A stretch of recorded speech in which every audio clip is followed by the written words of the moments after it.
إن الحمد لله نحمده ونستعينه ونستغفره ونستهديه ونتوب إليه ونعوذ بالله من شرور أنفسنا وسيئات أعمالنا من يهده الله فلا مضل له ومن يضلله فلا هادي له أشهد أن لا إله إلا الله وحده لا شريك له وأشهد أن محمدا عبده ورسوله لا نبي بعده الذي أدى الأمانة وبلغ الرسالة ونصح الأمة وجاهد في الله حق جهاده حتى ترك أمته على المحجة البيضاء ليلها كنهارها لا يزيغ عنها إلا هالك فصلوات الله وسلامه عليه وعلى آله وأصحابه ومن دعا بدعوته وسار على نهجه إلى يوم الدين.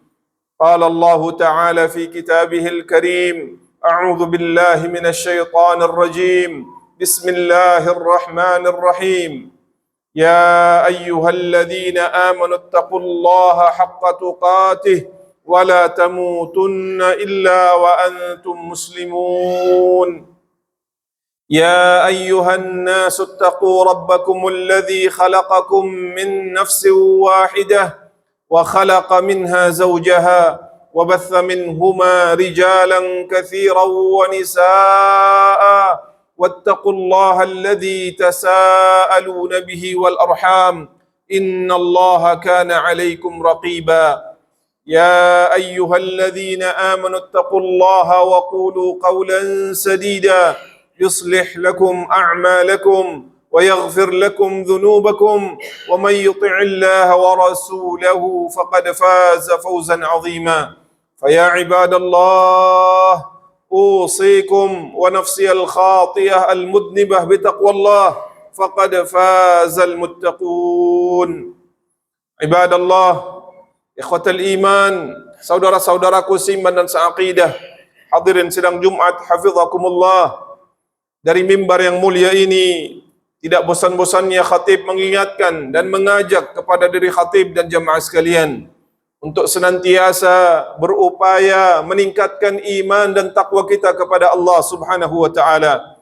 Peningkatan iman dan takwa yang hendaknya terus-menerus kita lakukan, kita upayakan kapanpun, dimanapun, dan seperti apapun keadaan kita.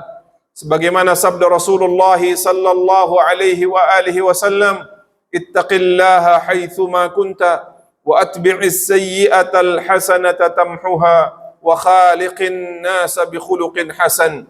Bertakwalah engkau kepada Allah dimanapun engkau berada, dan ikutkanlah pada setiap amal keburukan amal kebaikan yang akan menghapuskannya, dan pergaulilah manusia dengan pergaulan yang baik.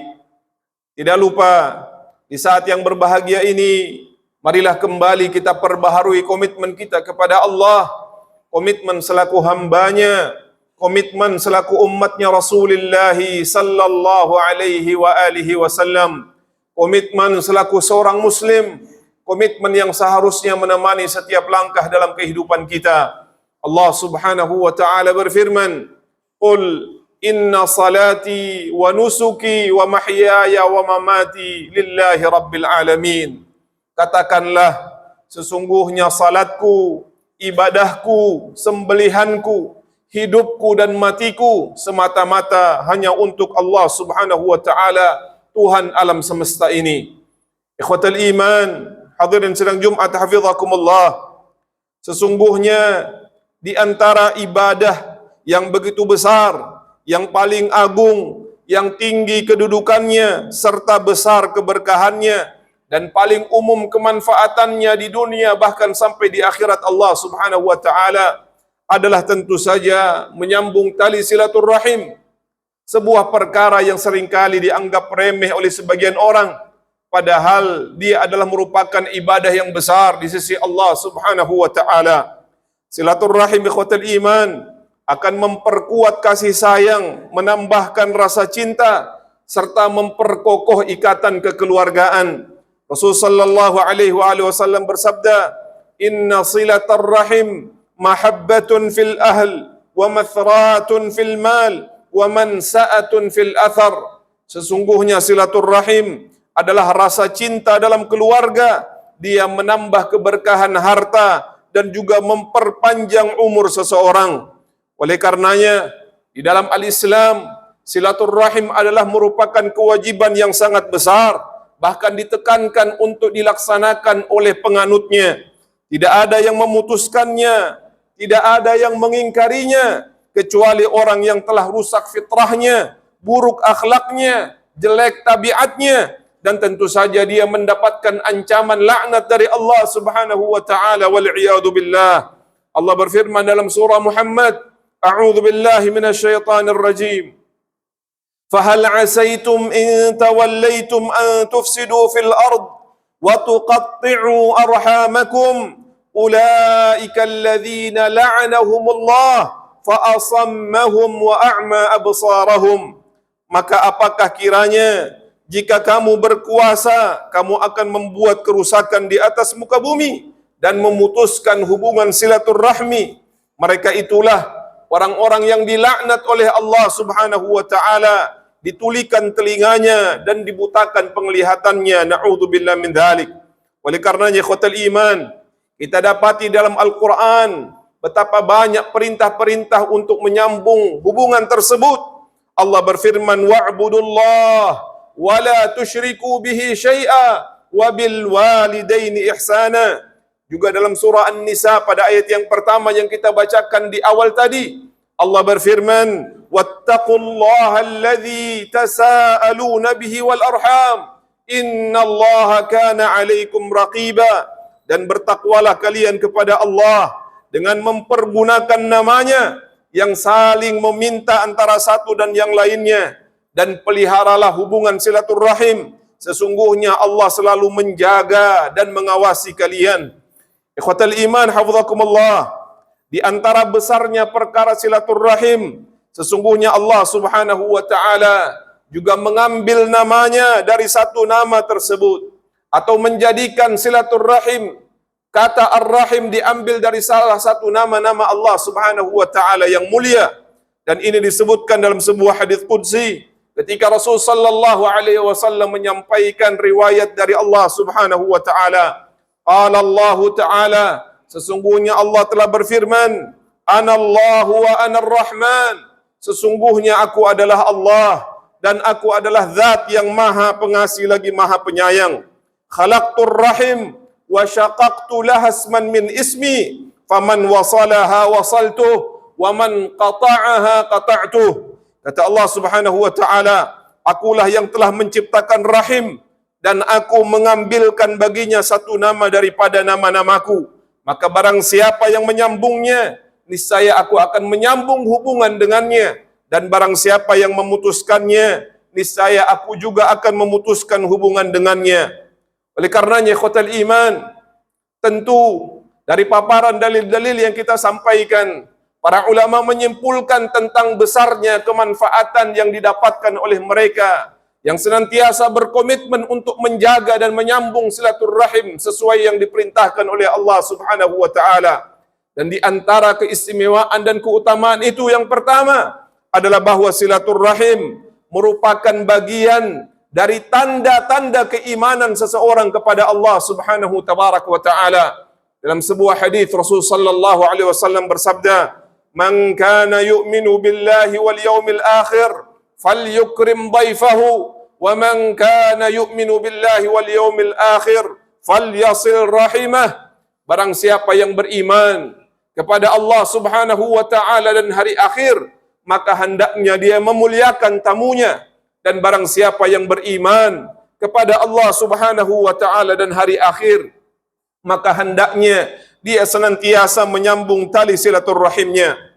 Yang kedua, ikhwatal iman, bahwa silaturrahim adalah penyebab bertambahnya keberkahan umur dan dilapangkannya rizki oleh Allah Subhanahu wa taala. Dan ini tertera dalam hadis yang sangat masyhur yang sudah sering kita dengar bahkan kita hafalkan. Rasul sallallahu alaihi wasallam bersabda, "Man ahabba an yubsata lahu fi rizqihi wa yunsa lahu fi atharihi falyasil rahimah." Barang siapa yang senang diluaskan rizkinya oleh Allah Subhanahu wa taala dan dipanjangkan keberkahan umurnya, maka hendaknya dia menyambung tali silaturrahim. Yang ketiga, silaturrahim ketika dijaga dan dirawat, dia akan mendatangkan hubungan dengan Allah Subhanahu wa taala. Dan sebaliknya, ketika seseorang tidak menjaganya, maka Allah Subhanahu wa taala juga akan menghilangkan hubungan dengannya. Itulah mengapa banyak sekali ibadah-ibadah besar yang dilakukan oleh seseorang disyaratkan sebelumnya untuk dia tetap menjaga silaturrahim. Ketika dia berdoa kepada Allah Subhanahu wa taala, di antara syarat diterimanya doa seseorang adalah ketika dalam berdoa dia tidak sedang memutuskan tali silaturrahim. Maka Allah Subhanahu wa taala mengingatkan dalam hadis Al-Qudsi, "Man wasalaka wasaltuh wa man qata'aka qata'tuh." Wahai rahim, barang siapa yang menyambungmu, niscaya aku akan menyambungnya, dan barang siapa yang memutuskanmu, niscaya aku akan memutuskannya. Yang keempat, ikhwatal iman, bahwa silaturrahim merupakan salah satu penyebab utama seseorang dimudahkan untuk masuk ke dalam syurganya Allah Subhanahu wa taala. Maka barang siapa yang ingin dimudahkan menuju syurga Allah, salah satu jalan yang dia tempuh setelah beriman, bertauhid kepada Allah Subhanahu wa taala, beramal saleh, adalah tentu saja dengan senantiasa menjaga dan menyambung hubungan tali silaturrahimnya. Dalam sebuah hadis Rasulullah sallallahu alaihi wasallam ditanya oleh seorang sahabiyun jalil, Abu Ayyub Al-Ansari radhiyallahu taala anhu, tentang amalan yang kiranya memasukkan beliau ke dalam syurga dan menjauhkannya dari api neraka. Maka Rasul sallallahu alaihi wasallam menjawab, "Ta'budullah wa la tusyriku bihi syai'a wa tuqimus salah wa tu'tiyaz zakah wa tasilur rahim." Engkau beribadah kepada Allah, menyembah kepadanya dan tidak menyekutukannya dengan sesuatu apapun. Lalu engkau mendirikan salat, menunaikan zakat, dan kemudian menyambung tali silaturrahim. Yang kelima dan yang terakhir, ikhwatul iman, bahwa silaturrahim merupakan ketaatan kepada Allah Subhanahu wa taala dan ibadah yang besar, serta tentu saja mendatangkan kebaikan di dunia sampai di akhirat Allah Subhanahu wa taala. Allah Subhanahu wa taala mengingatkan, "Walladzina yasiluna ma amara Allah bihi ayyusal wa yakhshawna rabbahum wa yakhafuna su'al hisab." Dan orang-orang yang senantiasa menghubungkan apa-apa yang Allah perintahkan supaya dihubungkan, dan mereka takut kepada Allah dan takut kepada hisab Allah Subhanahu wa taala. Saudaraku hafizakumullah, banyak yang salah mempersepsikan ketika menyambung tali silaturrahim. Ada sebuah anggapan bahwa menyambung tali silaturrahim adalah berbuat baik kepada orang yang berbuat baik kepada kita. Menyambung tali silaturrahim adalah menyambung hubungan dengan orang yang menyambung hubungan silaturrahim dengan kita. Padahal perintah menyambung tali silaturrahim yang mendatangkan keistimewaan yang begitu besar adalah bukan yang demikian. Rasul sallallahu alaihi wasallam pernah menjelaskannya dengan bersabda, "Laisal wasilu bil mukafi, walakinnal wasil alladhi idza quti'at rahimuhu wasalaha." Orang yang menyambung tali silaturrahim bukanlah orang yang membalas jasa. Dia diperlakukan dengan baik, dia balas memperlakukan dengan kebaikan. Dia disambung tali silaturrahimnya, dia membalas membangun hubungan tersebut. Bukan itu kata Rasul sallallahu alaihi wasallam. Akan tetapi orang yang menyambung tali silaturrahim adalah orang yang apabila diputuskan hubungan silaturrahim dengannya, maka dia senantiasa berusaha untuk menyambungnya. Dari Uqbah ibn Amir radhiyallahu taala anhu, Rasul sallallahu alaihi wasallam berwasiat kepadanya, "Wahai Uqbah, sil man qata'ak wa a'ti man haramak wa a'rid amman zalamak." Wahai Uqbah, sambunglah orang yang memutuskan hubungan denganmu, berilah kepada orang yang tidak memberikan kepadamu, dan berpalinglah dari orang-orang yang berbuat zalim kepadamu.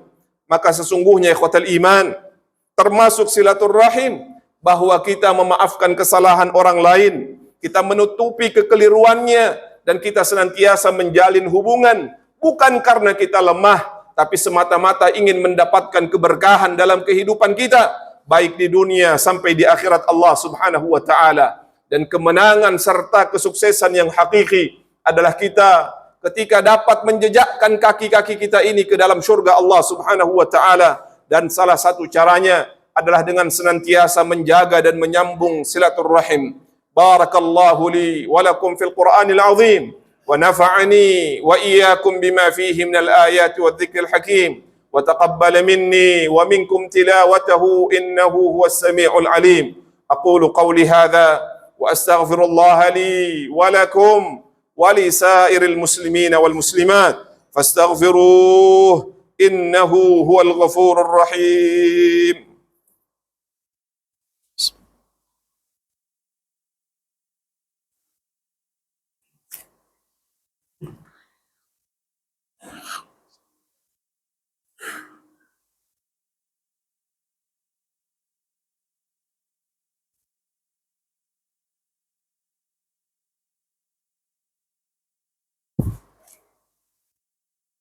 الحمد لله الواحد المنان صاحب الفضل والإحسان. أحمده تعالى حمدا يفوق العد والحسبان.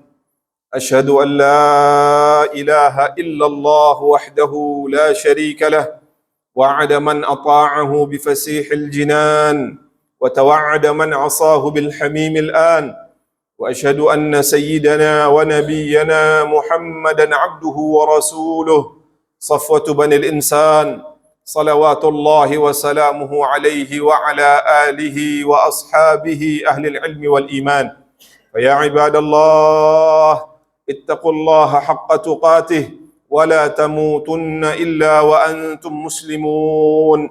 واعلموا عباد الله أن الله أمركم بأمر بدأ فيه بنفسه وثنى بالملائكة المسبحة بقدسه وثلث بكم أيها المؤمنون حيث قال إن الله وملائكته يصلون على النبي يا أيها الذين آمنوا صلوا عليه وسلموا تسليما.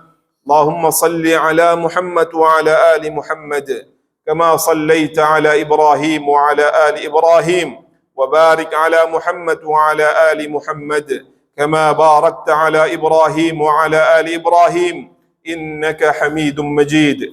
وارض اللهم عن خلفاء الراشدين أبي بكر وعمر وعثمان وعلي وعن الصحابة أجمعين وعن التابعين وتابعيهم بإحسان إلى يوم الدين. اللهم اغفر للمسلمين والمسلمات والمؤمنين والمؤمنات الأحياء منهم والأموات إنك سميع قريب مجيب الدعوات وأنت يا قاضي الحاجات.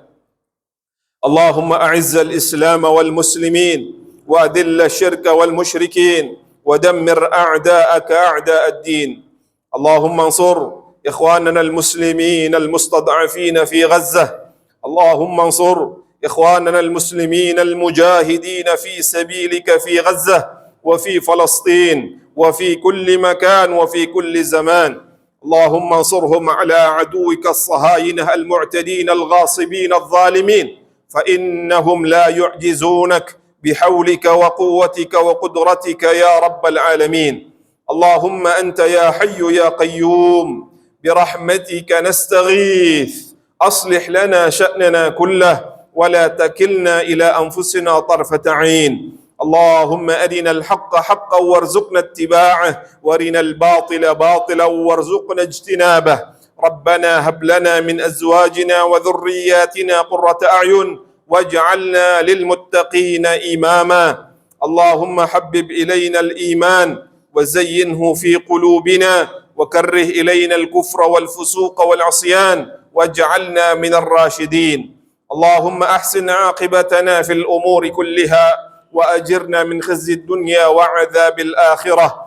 اللهم إنا نسألك الهدى والتقى والعفاف والغنى والفوز بالجنة والنجاة من النار برحمتك يا أرحم الراحمين. ربنا ظلمنا أنفسنا وإن لم تغفر لنا وترحمنا لنكونن من الخاسرين. وتب علينا يا الله إنك أنت التواب الرحيم. ربنا آتنا في الدنيا حسنة وفي الآخرة حسنة وقنا عذاب النار. عباد الله، إن الله يأمر بالعدل والإحسان وإيتاء ذي القربى وينهى عن الفحشاء والمنكر والبغي يعظكم لعلكم تذكرون. فاذكروا الله العظيم الجليل يذكركم واشكروه على نعمه يزدكم ولذكر الله أكبر والله يعلم ما تصنعون.